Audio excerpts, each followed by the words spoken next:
Rabbana taqabbal minna innaka antas samiul alim wa tub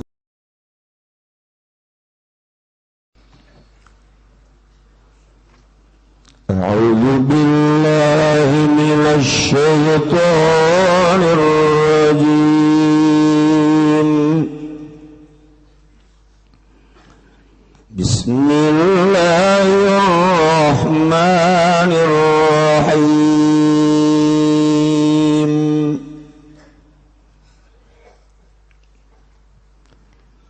Awalam yatafakkaru ma bisahibihim min jinnah in huwa illa nadhirun mubin. Wallahu a'lam bibaradiana telan orana mikir ya kufar Makkah ayalamu maka yang tahu ya kufar Makkah ma bisohibi orangana ikut tetep kalawan kancane kufar Makkah Muhammadin nyatane kangjeng Nabi Muhammad sallallahu alaihi wasallam min jinnatin utawi edan jununin tegese pirang-pirang edan menang kitu menang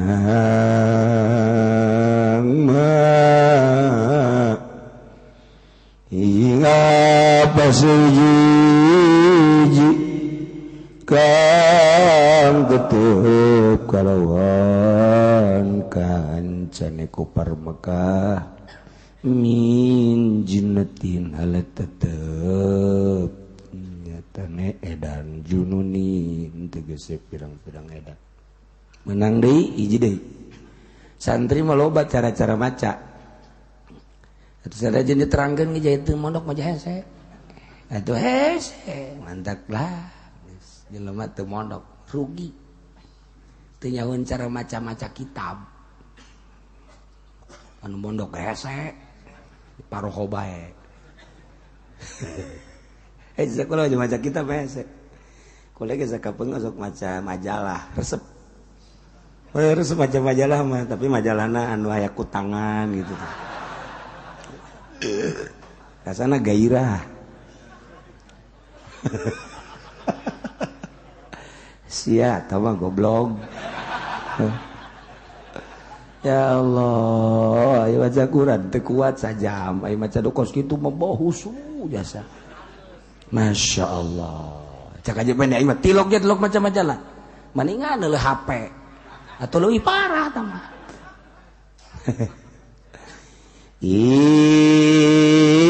orangna mah tegese orangna wa utawi ya sohib illa nadhirum mubin angin iku kang memedeni tu iku kang memedeni kang nyata bayyinul inzar tegese kang nyata memedeni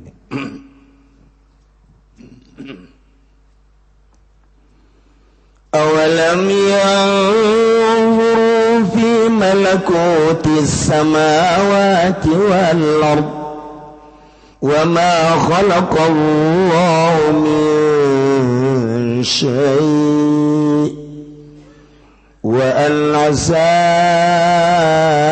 an yakuna qad iqtaraba ajaluhum fabi ayyi haditsin ba'dahu yu'minun wallahu a'lamu bimaradiana talan orangna ningali ya kufar Makkah fi malakutis samawati dalam karaton aya mulki samawati wal ardi tegese kerajaan sakehe langit lan bumi wa fi ma khalaqallah lan ing dalam barang kang ngadamel sapa Allah fi syai'in dalam simin fi min syai'in saking sewiji-wiji bayanun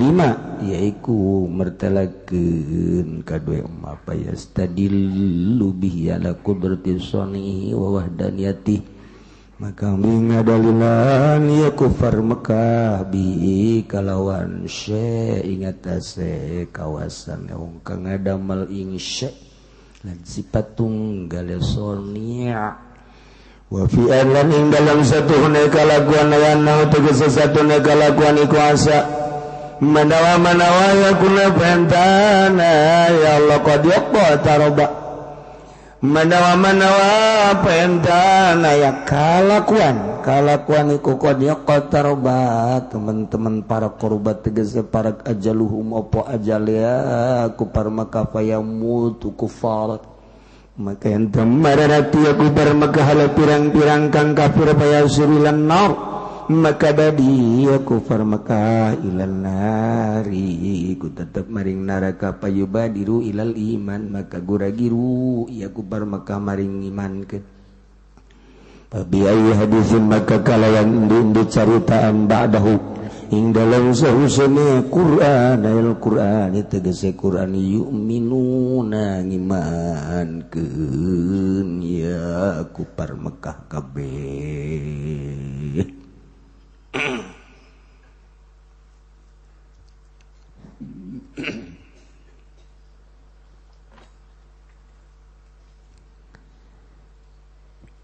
didiret ngalanjutkeun caritaan tentang kabangkawarahan kufar Mekah khususna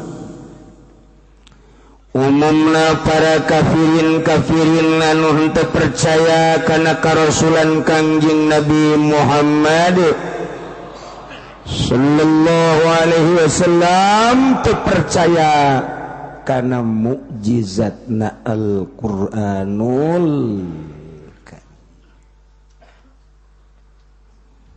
urang mah alhamdulillah lahir di rahim ibu nu iman ka Allah iman ka Kangjeng Rasulullah gede pemandangan urang neuleuh mushola neuleuh majelis taklim neuleuh masjid sanajan tilok tapi neuleuh kan urang nanya kan budak itu majelis parantian ngaji nyana ge nanya oh paranti ngaji ngaji si naon bah ngaji paranti nyaritakeun hukum-hukum cak bapana oh ai teh nu magana sakiai bisa bapana mah abah osok ka dinya ulah babang sia naetekeun biasa sia bae ka ditu ngaji abah emang tilok abah mah kunaon emang bah udah letekeun gitu siapa ya kan ngaji ulah tangkan teu abah tilok emang udah ngalitikeun biasa cek mana teh tanya habak tah abah sia kunaon kitu tilok ngaji tanya abah urang ngaji ka ditu siapa ya ka ditu abah mah malwaka emang kunaon sih bah abah mah deuk kotok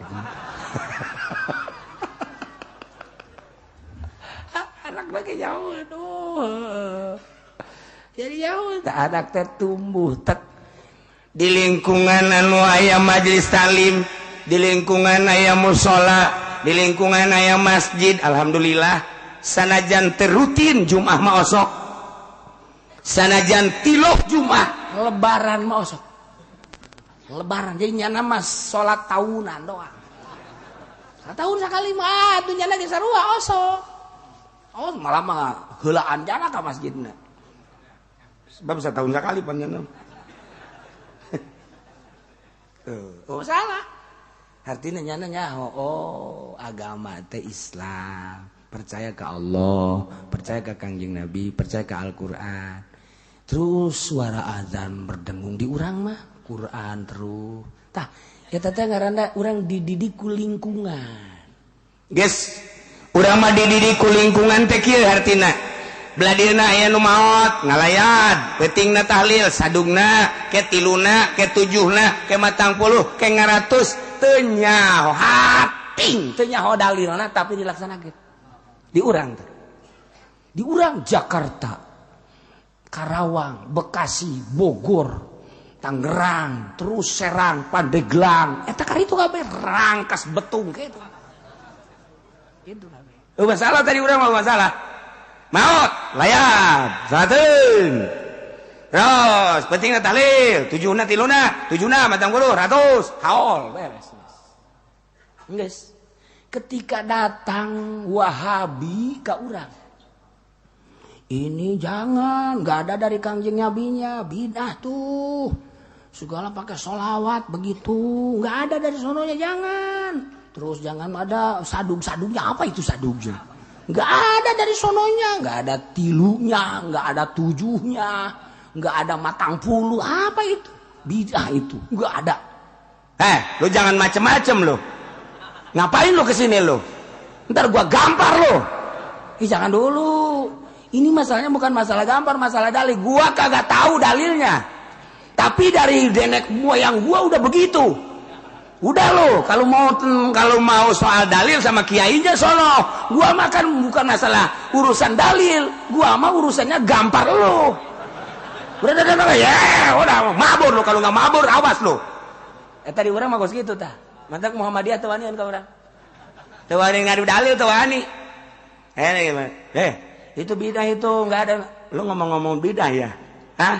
Gua emang nggak tahu soal dalilnya, tapi gua suka ngaji, suka ngedengerin. Kalau dalilnya mah sono sama kiai aja dah. Kiainya juga kadang-kadang nggak tahu tuh dalilnya. Di urang mah geus kos kitu bae. Sabaraha kali Muhammadiyah datang ke negara Tangerang, Persib. Teu kuateun di urang. Aya Syiah hiji dua. Teu kudu ku kiaina. Teu kudu tah ku jelema nu kos kitu anu sok main gapleh lalagaan teh. Aya bae jelema tah anu ngabidah-bidah 3na 7na. Di ditu teh cenah aya Muhammadiyah, pugunya lagi tahlil tilok sebenarnya mah. Ngabidahkeun tahlil. Naonan nya cek eta teh. Nya tadi di Siskamli teh ngarobrol bae goblok teh jelema. Segala ngabidahkeun 7na 3na teh mah Muhammadiyah teh mah kos kitu mah Wahabi goblok urang serang ieu padahal tilok keneh ge. Lu ada kayak paedana, gugul mah jelema nu kos kitu diantepkeun antep. Kejang perangnya nanti lah guys. Kula inget ka dongeng Ki Kosambi bae almarhum. Nyalateun ka maok, balik nyalateun kempes ban panganin cara penggreget-gregetna kanu ngagitar. Bureget teh biasa kanu ngagitarnya ban sampai keur haram pan nya mah. Kanu ngagitar teh bureget teh biasa. Pas kempes banna di hareupeun kudu ngagitar. Ontreng. Kempes ban manggadeng atuh kiai kabeh pan jero. Nu bisa ngaganti ban.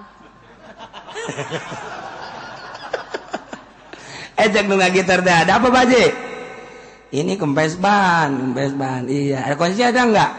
Enggak tahu. Bentar saya cariin. Kunci enggak ada, ntar saya cariin ya. Cariin nyanon neangan, nyanon ngabukakeun. Terus jangan nu ngagantikeun, terus malah ban eta ge dikompak punya duit tulus beres. Dah dibere duit embung enggak ngerasa udah. Enggak saya mah karena Allah aja katanya udah terus.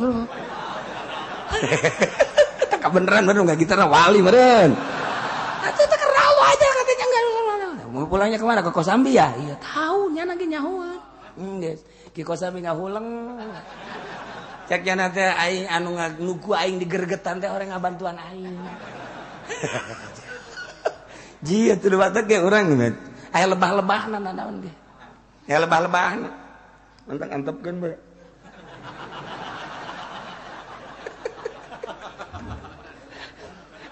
Eta mah deres ngabantuan, man urang mah ngagitar terus ngabantuan tilok pan ka urang.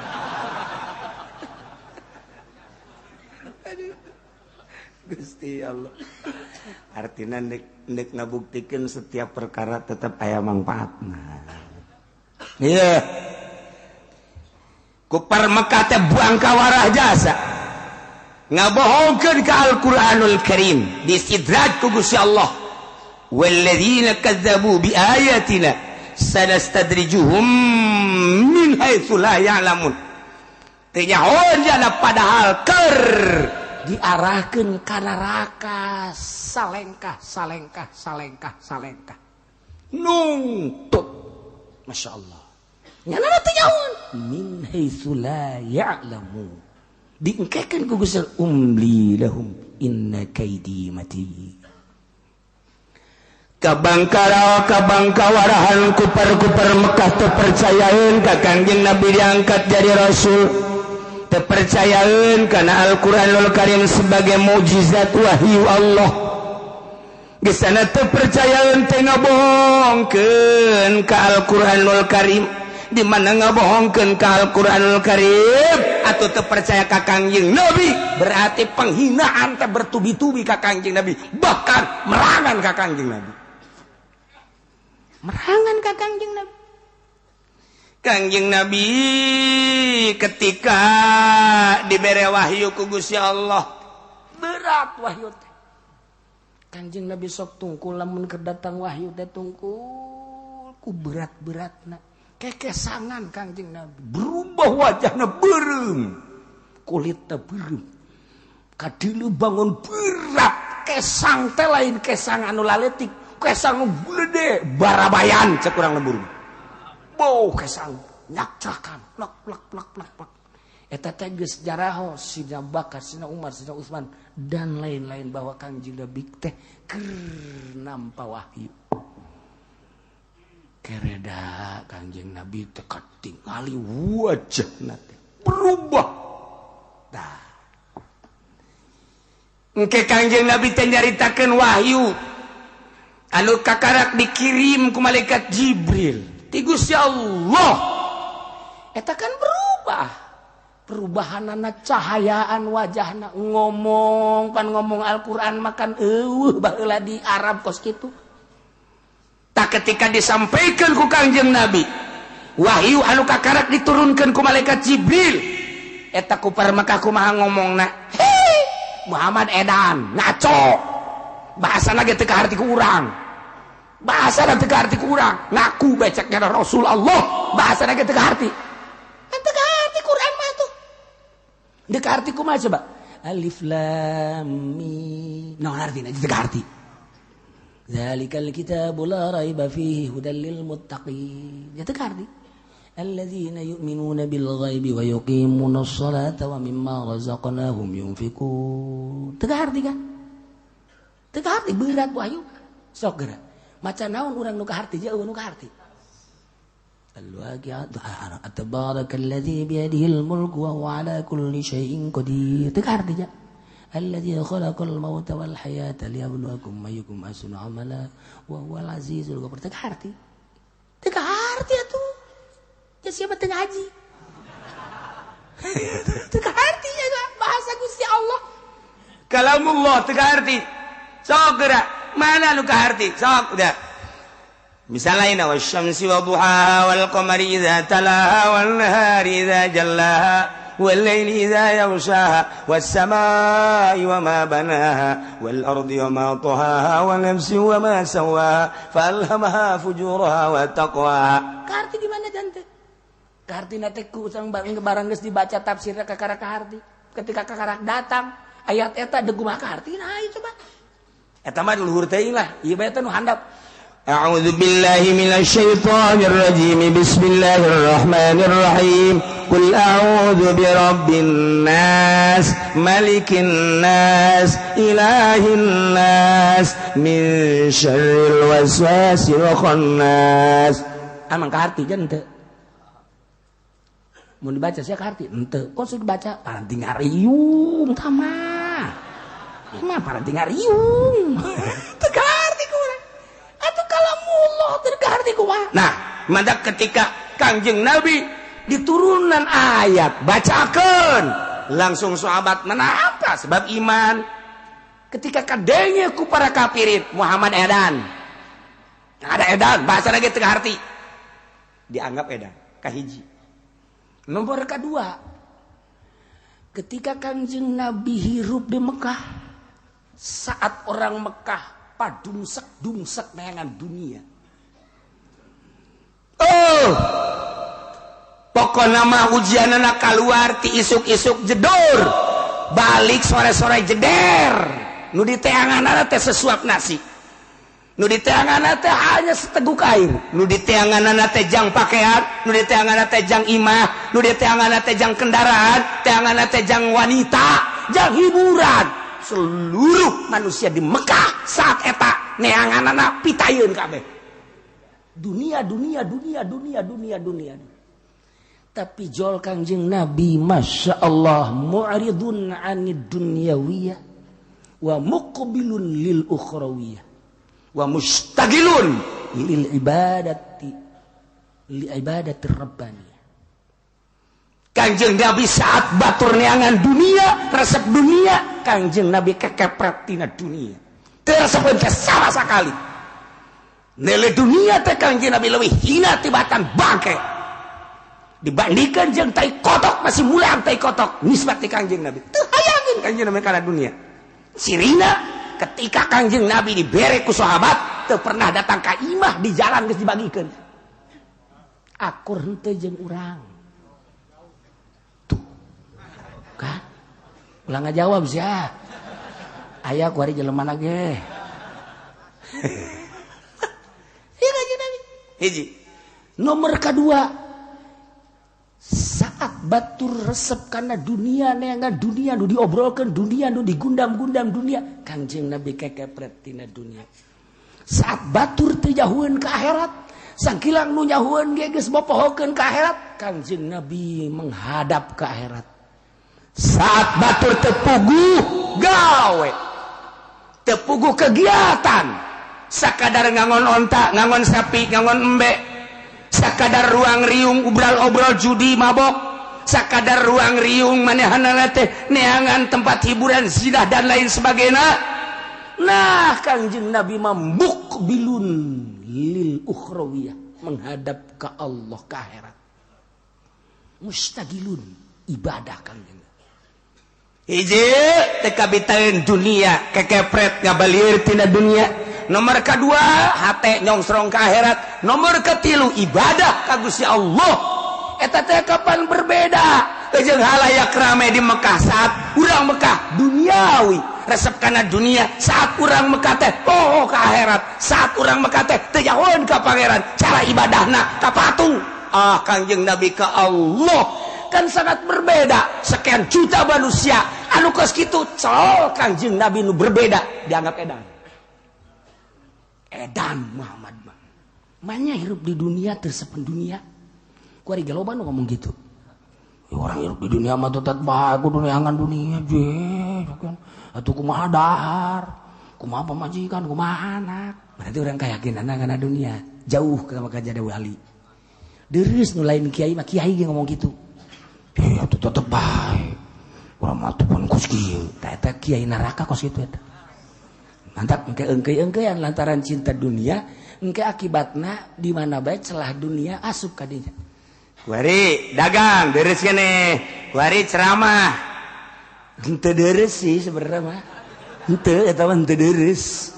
Henteu wajar maning dagang jeung ceramah neangan dunia mah. Muliaan keneh tukang areng bari hideung-hideung ge dibandingkeun tukang ceramah neangan dunia. Beneran ieu mah lain lalaga. Beneran, mal nyilek ka dia gue lagi mal.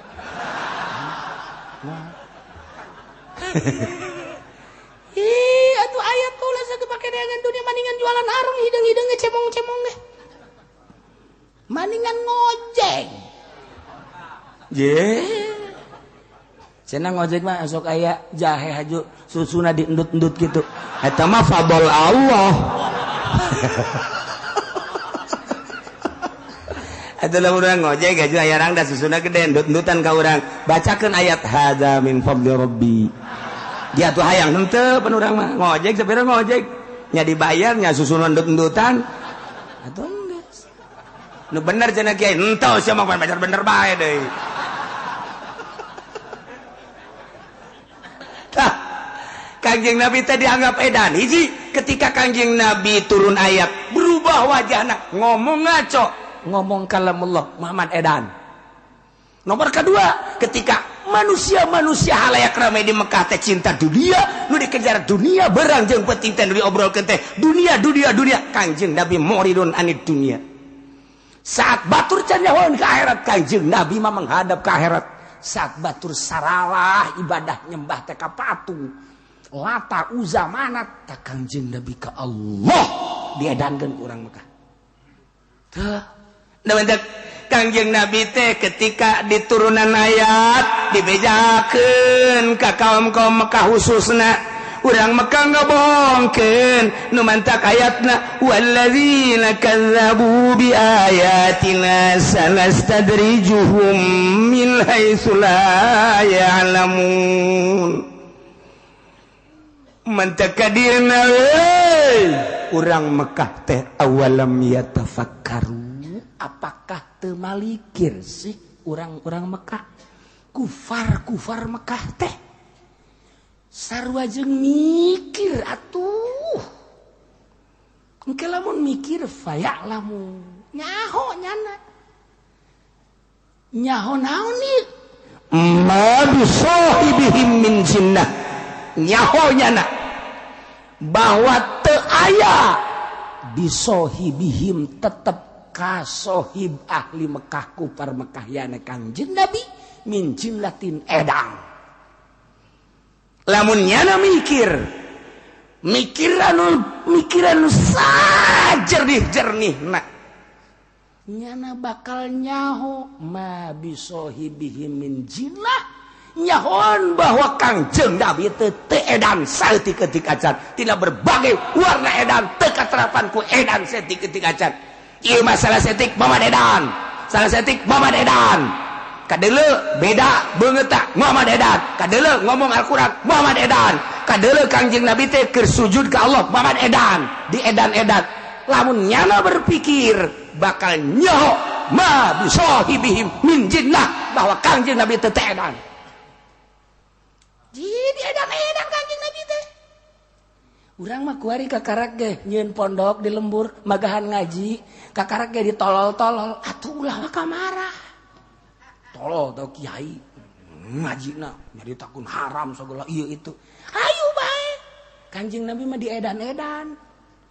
engke ge urang ge kaos kitu teh kiai edan teh kaos kitu mah tuh aja emang aing mah edan ieu gitu bae geus ayo bisa ditampilin kakarak diomong doang urang geus rugrug mental urang berarti lain mental pejuang ye mental urang teh kos mental pamalingan kumaha maling seret bae maling sendal tendeun di ditu balik deui ka dinya maling emang keur mana sendal leungit sakit emang di mana neundeuna di dieu ye sakian masyaallah sendal naon mang pugunya anak nu maling tolong teh naon kana nu maling nanya deui sendal naon mang di dieu diteundeuna di dieu sendal kulitnya kula ge asa neuleuh sareretan sakian teh waktu kula deuk ka dieu di dieu eueuh ji sanu maling tuh goblok amat nyana ngomong gitu goblok amat ente jelema daek-daek amat maling masya Allah zaman akhir merenya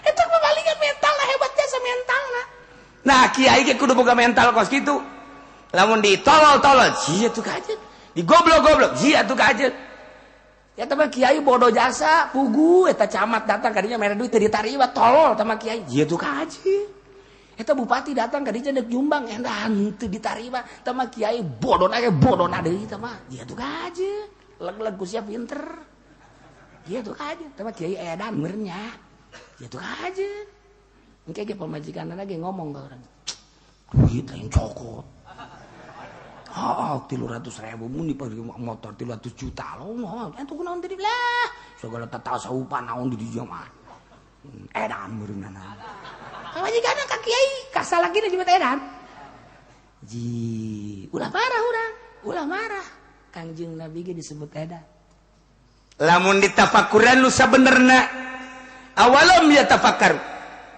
inkarieu apakah memang henteu talapakur kufar Mekah teh teu mikir teh maksudna naon mikir teh tolabul makna bil qalbi neangan harti di jero hate ngaranna eta fikir nu mantep cek ahli mantek mah pikir teh ya urang lamun ngaji sulam alhamdulillahilladzi qad akhrajana ta'ijal fikri li arbabil hijah fikri teh harakatun nafsi fil makulat artina ngarobahkeun ati dina perkara nu sok dipikir anu diangan-angan eta ngaranna pikir kieu ke aya teh si nyanyian gelas kumaha mikir ngaranna tina naon ieu naon ngaranna asalna bahanna kumaha nyeuna eta pikir ngaranna makulat ai papais mah teu bisa dipikir aya ku papais hei pikiran coba kusia jerona naon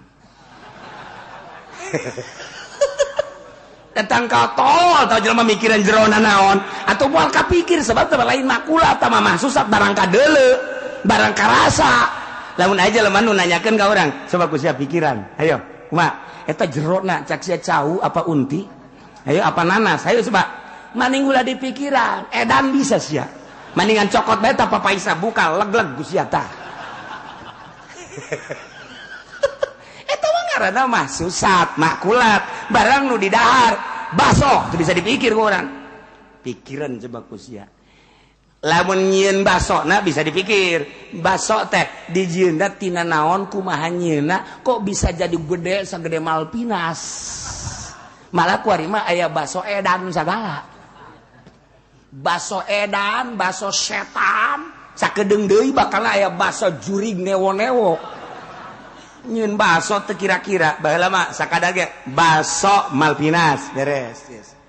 Geus sakitu tah geus deres ta Malpinas mah geus sakitu doang beureunan tah mah genderung ka ditu keur gondrong ka ditu cenderung ka Malpinas geus beres nah kabelah dieuna deui baso edan di Garut aya baso edan Tasikmalaya baso edan cik urang ieu teh maksudna baso edan teh nu ngadaharna apa nu nyieunna sih edan ieu kita ka hareuing mah ieu geus tah geus bol baso edan artina meureunanan kaedan-edanan maksudna mah mun ngadahar baso eta kaedan-edanan geus meunang sataun deui liwat deui ka Garut baso setan jeuh ngagedean budak kamari mah kakara kaedan gua ge setan itu ku bayeut sadaek-daek bae sadaek-daek bae baheula mah emak teh ngomong sia engke lamun di sawah geus lain tangkal pare tapi tangkal listrik eta geus tareh kiamat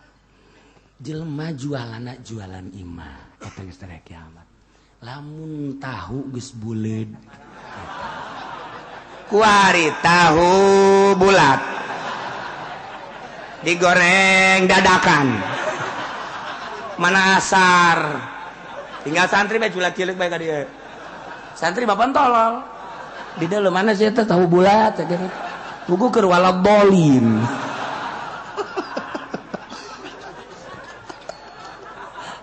beres jasa nah iya akhir zaman di raya kabeh akhir zaman awewe bukna pendek lalaki bukna panjang geus diheula tah geus mun awewe make calana baheula geus kada itu bae kan urang kan ngadenge teh mah urang bener teh can nyaho kitab teh tapi urang geus dibejaan tah ku mama urang make manu bener lain masia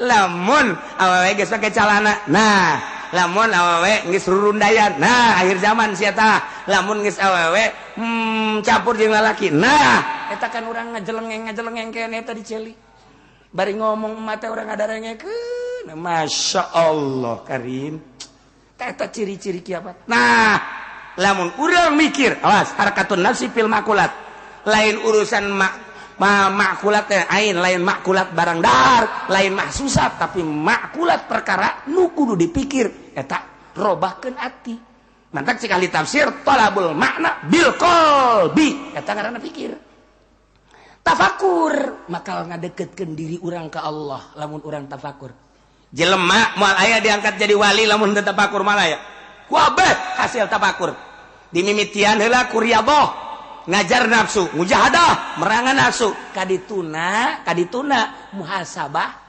zikir terus tafakur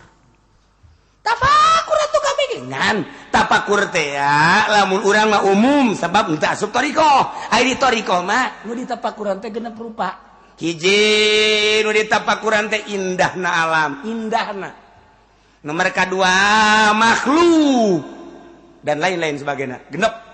Jadi eta urang ditapakur belah mana? Naon ditapakuran aya lebah. engke urang aya perasaan batin tak ku tapakur makin wauh ka Allah makin wauh ka Allah makin wauh man arafa nafsah arafa robah tapakuran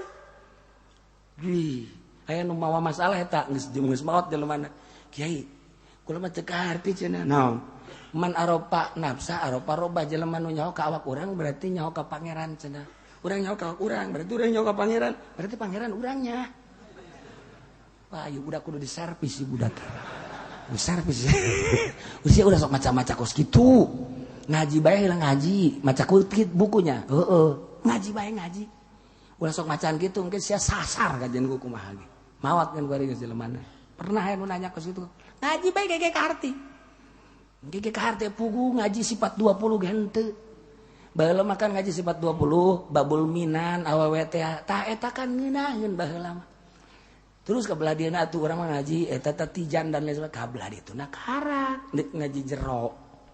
Nah, iya. Tafakur gerage.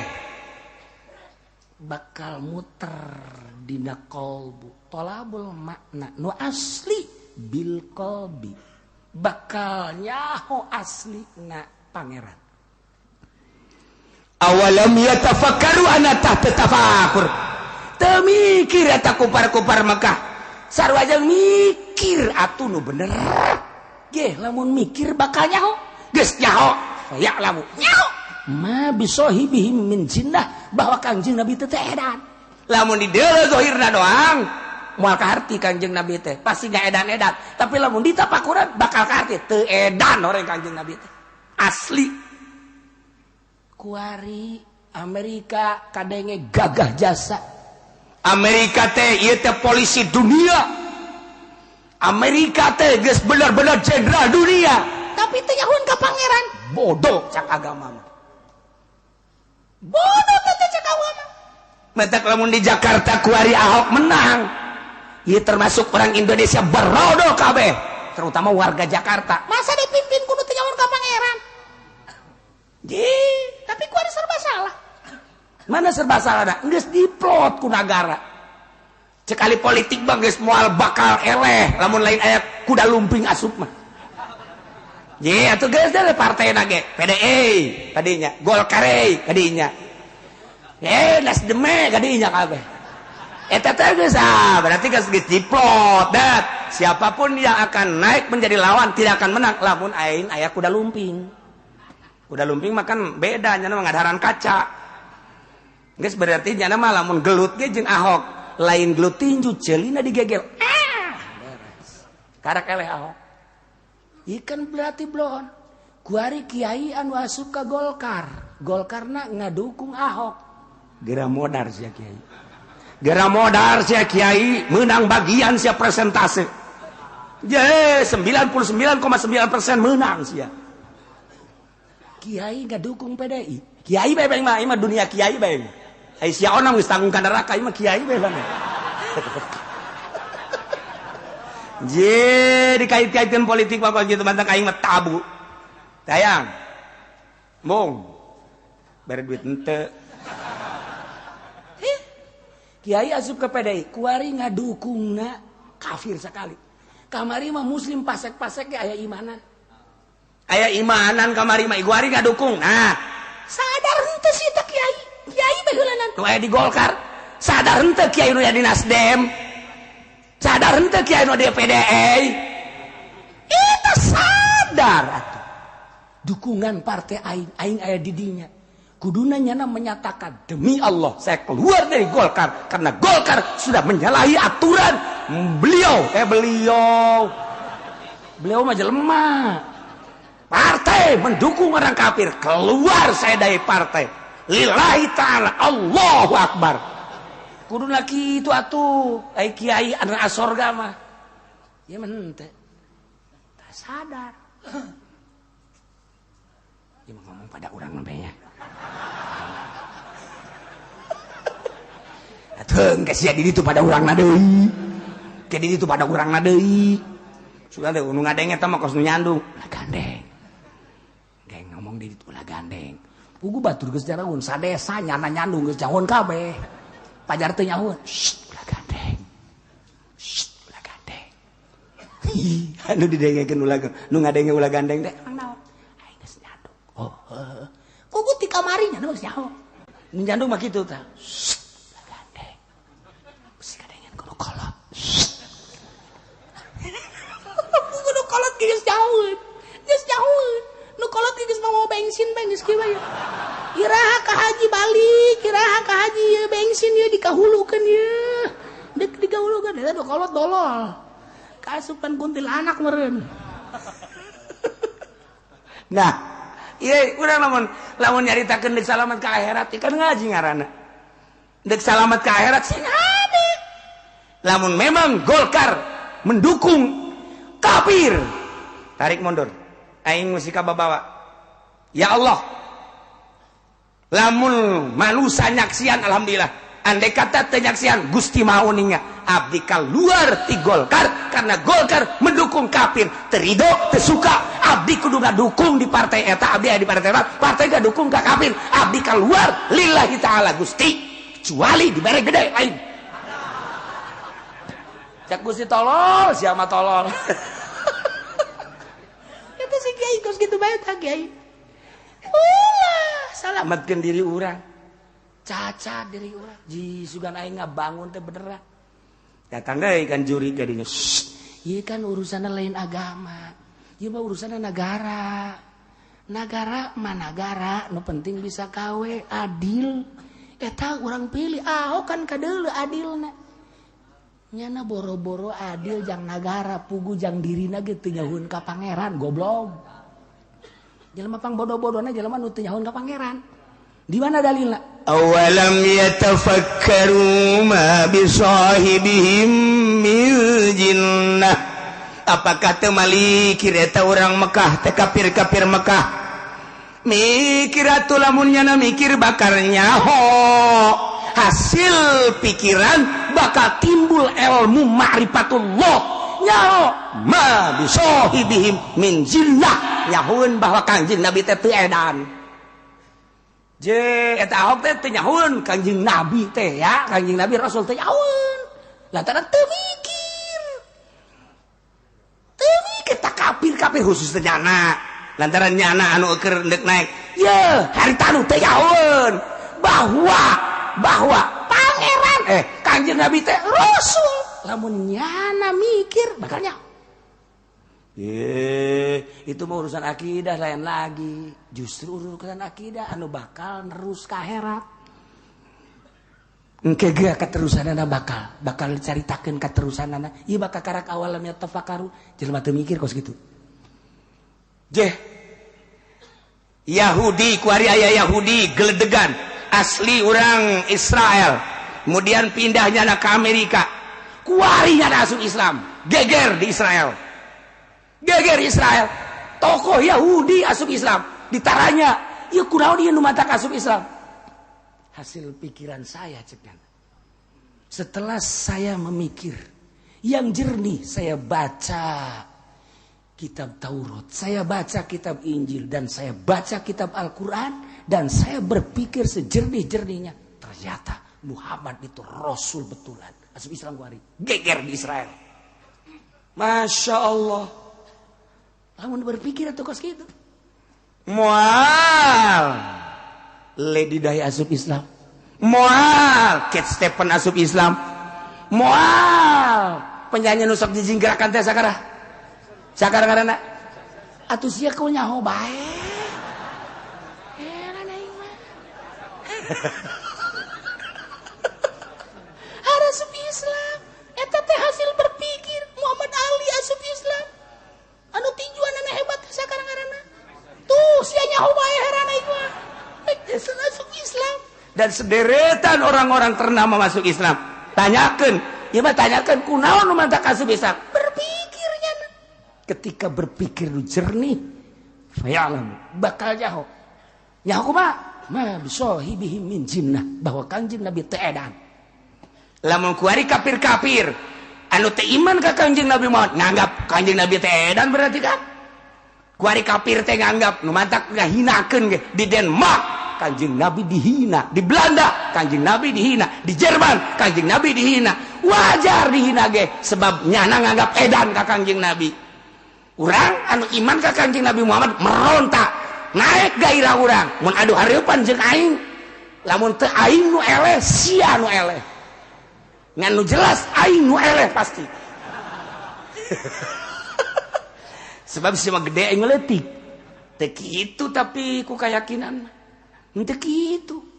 Aya istilah urang parahyangan jeuy atuh sanajan kukumaha ge sireum ge ari ditincak-tincak teuing mah ngegel eta pribahasa ulah kieu sireum ditincak pae ulah kitu tah pribahasa sih masuk barodo jasa buku tah pribahasa sireum ge atuh ditincak-tincak teuing mah ngegel eta pribahasa eta mah ulah kieu sireum ditincak atuh modar lain kitu.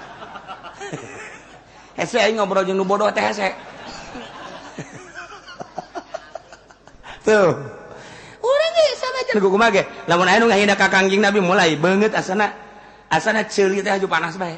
Boro-boro ngahina Kangjeng Nabi nu sabenerna boro-boro. Matak lamun aya Habib turunan Kangjeng Nabi teh akur jeung Kangjeng Nabi rada marah kula mah. Kula kurang bana greget. Aing cinta jasa ka Kangjeng Nabi aing lain Habib aing mah. Tapi incu Kangjeng Nabi na henteu kos Kangjeng Nabi mabok teh ya zinah teh ya panas ceuli panas eta mah kan naluri dengan sendirina nu nitahan urang panas jeung greget cak nyana teh saya ini keturunan Rasul enggak boleh kamu begitu kan dari Kangjeng Rasul tapi urang teu bisa ngajawab lain eta nu dimasalahkeun ku aing masalahna aing teh ya ieu Kangjeng Nabi aing dihina ku incuna panas ceuli panas dengan sendiri dah panas. Mantap kadang-kadang anu marah ka kula Habib. Marahan aing ku sia. Asal ku aki sia aing teu dimarahan. Titik aing mah beres. Sebab aing nyaho. Ya, nu di luar teh nyahoeun. Hayo sia tah rugina kos kitu doang dah. Atawa di jero ngan nundutan teh nyaho bangun. Leuwih parah tah mah nu di jero nundutan leuwih parah. Nah, urang ulah-ulah ka Kangjeng Rasul anu ku urang disoal maca sholawat terus bae mani daek urang peuting mentang mata maca sholawat ku iman jeung ku cinta guru urang bae nu ku urang diidolakeun dihina aju bae tarolah ka guru mah heulanan luhur teuing bebene ye kaboga urang aju anu ngahina aju kieu bae sial mah goblok budak geus diasah bae ku urang sia dek naon sia nyaho asal aya nu dipake ka cinta dihina urang marah mantap ketika orang Denmark ngahina Kangjeng Nabi Masya Allah ceuli asana paranas haji pengen digar tadi nu panas bener kadeuleu ku kula mudah teu bisa bohong kula mah bener jo barang kadenge Denmark ngahina ka Kangjeng Nabi teh kula kan panas ceuli nya nama panas sungut liwat beak nyana kasurupan aing panas jasa cek cenah ieu panas sih haju ka beuteung anak murid gagal ya.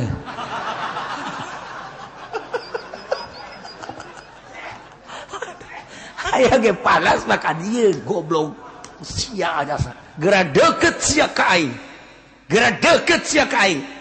Pantes atuh. Lamun di Baghdad, lamun di Iran, lamun di Timur Tengah, presiden segede Presiden Amerika ditimpa make sepatu sebagai penghinaan. Pantes. Ja urang ge. Lamun di hareupeun urang ngahina Kangjeng Nabi. Goblok sia. Teu nyaho-nyahonyana nyaho urang mah eleh. Geus ngagoblogan mah tolol sia. Pasti urang ge ka Kangjeng Nabi emang kumaha ieu. Je guru urang dihina sia tolol. Kaboga urang komo teh mah kaboga mah. Hayu nyawa taruhannya beuh budak. Ngebelaan itil nyawa ya Allah atuh maksudna kieu sakila ngabelaan lu kitu ge nyawa daek coplok atuh komo agama ye eta mah aing sia mah tibalik aya agama diantep asal eta ya Allah tetep tergantung gairahna urang ngadenge dihina Kangjeng Masya Allah ngadenge pujian-pujian Kangjeng Nabi indah mantap urang mah ngadenge ya Nabi salam teh indah bae sanajan Muhammadiyah ngabidah-bidah indah Naon sebabna? Sebab ngarasa kita nabi urang. Masya Allah indah amat.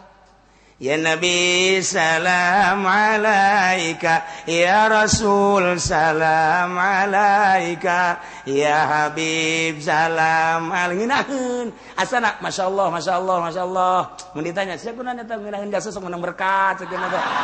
Goblok sia mah. Sia harti nanya henteu aing mah. Atuh kosi eta bae kitu. Percis. Atuh mah beda-beda geus kumaha ngahartikeun hate masing-masing. Kumaha? Nah, urang teh kos kitu gairah urang. Masya Allah karim. Ya, lamun di Sukabumi aya nu ngahina Tuan Si Abdul Qadir. Emang kula teu panas, teu panas. Kiai mangani. Kiai ngahina ka Tuan Si Abdul Qadir. Ketika kula ziarah ka Anizom, ka Ki Muhtar. Ki Muhtar ngomong, "Bisa hadir hayu tanggal sekian." Di mana? Di Masjid Agung Sukabumi.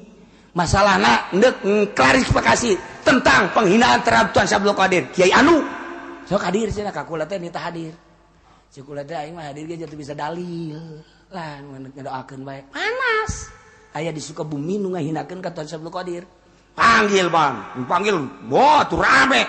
Eleh eta kiai teh di kitu-kitu pan hulu eta kiai.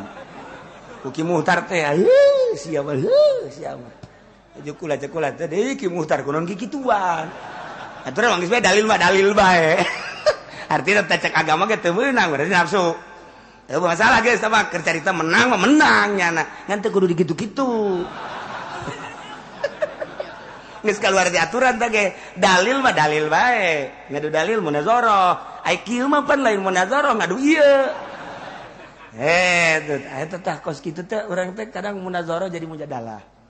Mendak bahsul masail teh terpimpin di NU bagus. Lamun nu mimpinna hebat, tapi lamun teu terus sarua bae ribut bae. Nah, ieu mah keur carita. Muhammadiyah gregeteun biasa. Kamaulidan, gregeteun ka rajaban, gregeteun ka marhaba. Jatuh ka hajeun nya namanya aja aing meresep. Ketika urang ngadenge Tala'al badru alaina min saniyatil wada' wajaba syukru alaina mada'a lillahi da. Eta asana asa Kangjeng Nabi datang ka Madinah teh masyaallah dibayangkeun tala'al badru datanglah badru Kangjeng Nabi nulir teh bulan purnama. Alaina ka urang sadaya ahli Madinah. Min saniyatil wada ti jalan saniyatil wada. Masyaallah dibayangkeun ku urang ya Allah lamun tala'al teh geus nanya ka Haji Penik, Haji. Eta tolak heung ngeunaheun cenah. Maksudna ngeunaheun ka harti teh asa nur asa jamil cekeun teh. Jadi nya mah kos kitu bae, teu jahoan ka hartina. Teu jahoan ka hartina nya mah. Jahoan ngana treng. Muhammadiyah ngabidah-bidah kajen. Nu penting pujian ka Kanjeng Nabi. Terasa seger ibarat dahaga lamun ngadenge eta. Masyaallah. So kira-kira nginain jasa jangan ngadenge etam ngadenge ieu we ayyuhal mab'utsu fina jit ka harti kurang ya Allah atawa eta salat badar ilahi salimil umma minal afati wan nikmah ngeunaheun ka hate aduh masyaallah sebab urang percaya urang atau itu berjanji sok gede ulang mun berjanji wa kana sallallahu alaihi wasallam syadidal haya'i wat tawaddu' yakhsifuna lahu wa yarqa'u thawbahu wa yaqtus wa yalbusatahu bisiratin ta urang ngerangan wa kana sallallahu alaihi kaayan Kangjeng Nabi teh syadidal haya sangat isinan jeung tawadu beda jeung siata mah isin tawadu datang ka imah dahar datang ke imah ngeberkat, datang ke mana-mana menta. Kanjeng Nabi mapan kos kanganten, kos awewe, isinan. Orang kaharti kan, masa nu kos gitu dibidahkeun ku Muhammadiyah. Kajen nyana urang-urang. Asana sebeuh ngadenge kos gitu teh. Sebab lon cinta. Ari surat tika bogo surat cinta, bo mana diciu bang. Ari maca kos kitu di bidah-bidah kumaha sih? dari ulimla bismillatil laliyah mustadirran fi dhall barakati ala ma huwa ulakan nginaheun kana teh ya Allah urang mangeunan seubeuh ieu teh pujian ka Kangjeng Nabi ya Allah ya toh cek mama dia bid'ah tapi mah baca surat di terik matahari saat orang lain merasa panas tetapi ketika aku bersanding denganmu aku tatap wajahmu hatiku terasa sejuk Masya Allah kasihku tolol mama dia goblok anu kos kitu enggak surang mah terus bae urang sholawat biasa ya Nabi salam biasa geus dibidah-bidah ulah dilawan ulah aing mah geus pujian Kangjeng Nabi aing ka mah geus senang jasa ya teh bae geus kos kitu urang Masya Allah ieu naon dia hasil tafakur wauh ka Kangjeng Nabi setelah wauh ka Kangjeng Nabi wauh ka Allah awalam yatafakkaru ma bisahibihim min jin ya Kangjeng Nabi Muhammad teh lain edan teu edan saeutik-eutik acan bejakeun Muhammad ka kafir Mekah khususna ka seluruh kafir di antara dunia ini huwa illa nadhirum mubin teu aya kecuali Kangjeng Nabi mah hanya seorang nadhir tukang nyingsieungan anu nyata mere petunjuk kade mata Kangjeng Nabi lamun peuting naik ka sopa naik Kangjeng Nabi ni maka teh ka bukit sopa nunggeus ka Mekah mah kabayang sopa marwah mantak di Garut mah aya boga anak awewe ngaranan sopa boga anak kadua marwah jadi adik kakak ngaranna sopa marwah pas kebenaran lahir nu katilu lalaki Mina lahir deui nu kaopat awewe Arpah bener aja mah lain lalagaan ini mah di keresek di pesantren Garut nu mantak budak santri mah pakai lalagaan budak horeng di kasopa kamar mah teu kudu ka ditu tadi mah eta ge aya bisa ada budak doh cendak mamang nyok budak nyok kiai si ulah sok aju ka ditu ulah terus-terusan eta kos kitu we budak pokokna mah sia endek kasopa kamar mah teu kudu ka Mekah tadi mah eta aya mana isuk-isuk tuh sopa tuh marwah toapan ku sia los eta ku cinta-cintana meureun ku cinta-cintana ka sopa ka marwah ka Mina ka Muzdalifah araya kabeh ka Arfah aya kabeh anakna teh pake eta ngaranna eta sopa marwah kemudian Mina kemudian Muzdalifah kemudian Arfah geus beres moga anaknya teh lamun lahir deui naon meureun nya Bir Ali meureun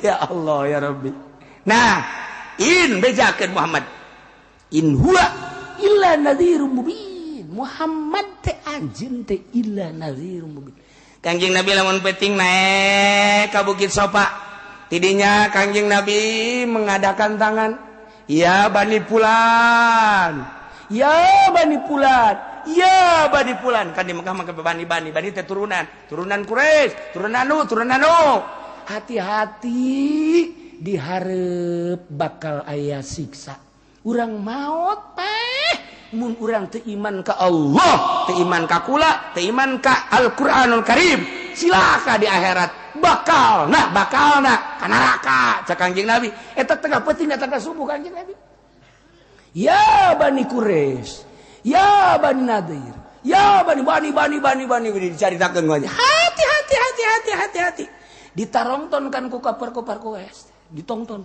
Muhammad keur naon sih gegeruan gitu ditarongton ya Bani anu nyana kan lumayan puluhan engke geset datang ka jam 3:30 jam 4 Kangjeng Nabi turun ka masjid nah kupar-kupar kues ngaromong edan Muhammad kunaon ngagero-gero kos kitunya atunya namanya bae ulah ka urang-urang cilaka cak jana cilaka bakal ka neraka tah mantap ieu ayatna ieu bejakeun Muhammad anjeun teh teu edan saeutik teh edan make saeutik ti mana min tidak lapat jinnah. Junna min jinnah edan ngaranna. Henteu aya minan berarti boro-boro edan. Gede edan leutik ente sama sekali. Mun dibongkar make bahasa bilaga panjang ngan pihartina kitu beta. Urang nu maca terjemahan mah bisa kitu. Tapi hiji-hijina bahasa min jinnah min ia adalah min zaidah tapi asup kana isi kana jinnah. Jinnah teh eta teh masdar tina junna maknana edan. Nah, eta teh maedakeun kana henteu sama sekali saeutik ya. Henteu. Tu min jinnah. Naon atuh Kanjeng Nabi teh? In huwa illa nadhirum mubin. Oh deui.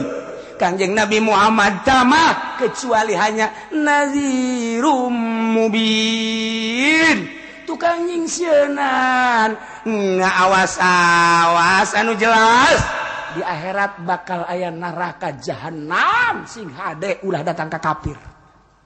Ulah datang tekang teu ngimankeun ka Allah, ulah datang ka teu ngimankeun ka Kangjeng Rasulullah, ulah datang ka teu ngimankeun ka Al-Qur'anul Karim.